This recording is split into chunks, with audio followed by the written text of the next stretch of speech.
చాలా చాలా హ్యాపీగా ఉందండి. చాలా సంవత్సరాల తర్వాత పవన్ కళ్యాణ్ గారు ఫుల్ ప్యాక్డ్ మూవీ ఈ రోజు చూడడం జరిగింది.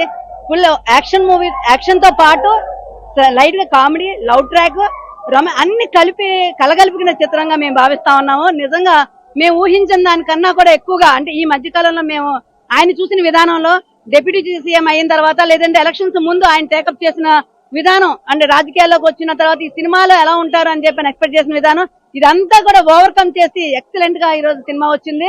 నిజంగా అంటే మనం జనరల్ గా చెప్పుకుంటాం పవన్ కళ్యాణ్ గారి సినిమా అంటేనే బాక్స్ ఆఫీస్ బద్దలుగొట్టడం అనేది, కానీ వీరమల్లుకు ముందు ఒక రికార్డు ఉంటది, ఇప్పుడు వీరమల్లు తర్వాత అన్నట్టుగా ఉండడం జరుగుతుందండి. ఎక్సలెంట్.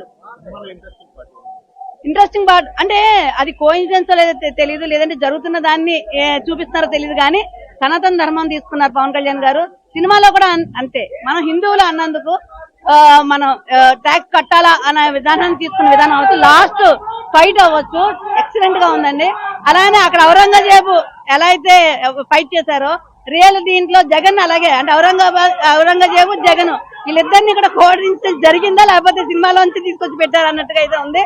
నిజంగా ఆ నిజ జీవితంలో జరిగింది, 2024లో జరిగింది, ఇప్పుడు ఈ వీరమల్లు రెండు సమానంగా ఉన్నాయి అయితే మాత్రం చెప్పొచ్చు.